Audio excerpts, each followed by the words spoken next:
ଭାବୁଛ କେକ୍ ନା କାଟି କାଟି ଗଲା କଣ କରିବୁ ତାଳ ପୋଡ଼ ପିଠା କରିବି। ତାଳ ପୋଡ଼ ପିଠା ହବ ରଜରେ ଯୋଉ ଭଳିଆ ପୋଡ଼ ପିଠା ହୁଏ ସେଇଭଳିଆ ପୋଡ଼ ପିଠା ତମେ ଖାଇଛ? ଏଇଟା ହଉଛି ଚାଉଳ ବାଟିରେ ଚାଉଳ ବୋଟା ପାଣି ଫୁଟିଲେ ଏମିତି ହବ।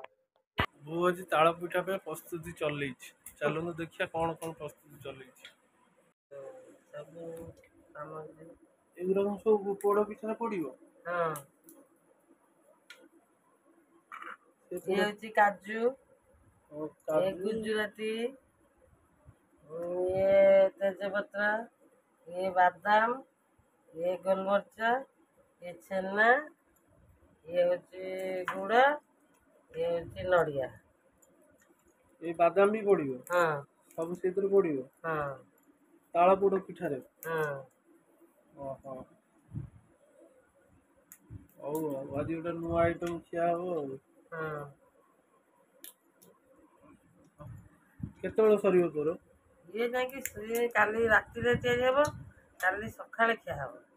ଆଜି ରାତିରେ ତିଆରି ହବ, କାଲି ସକାଳେ ତିଆରି ହବ। ଖିଆ ହବ ଲାଇନ ପଳେଇଲା।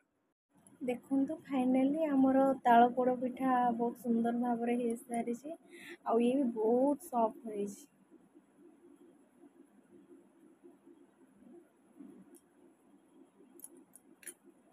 ଟେଷ୍ଟ କରିକି ଆପଣମାନେ କହିବେ ଆଉ କେମିତି ଲାଗୁଛି। ଦେଖନ୍ତୁ ଦେଖିବାକୁ ତ ବହୁତ ସୁନ୍ଦର ହେଇଛି ଆଉ ଟେଷ୍ଟ ବି ବହୁତ ଭଲ ହେଇଛି।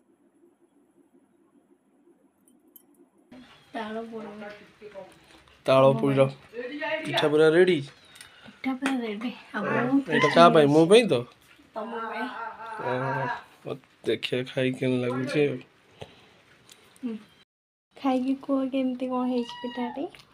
ଭଲ ଲାଗୁଛି ପୁରା ଛେନା ପୋଡ଼ ତ। ମୁଁ ଜାଣିନଥିଲି, କେବେ ଖାଇନଥିଲି, ଫାଷ୍ଟ ଟାଇମ୍ ଖାଇଲି କିନ୍ତୁ ଭଲ ଲାଗୁଛି। ମୋର ବି ଏଇଟା ଫାଷ୍ଟ ଟାଇମ୍, ମୁଁ ବି କେବେ ଖାଇନି। ବହୁତ ବଢ଼ିଆ ହେଇଛି ତାଳ ପୋଡ଼ ପିଠା। ମତେ ପୁରା କେକ୍ ଭଳି ଲାଗୁଛି। ପୁରା କେକ୍ ନା ବହୁତ ସଫ୍ଟ ହେଇଛି।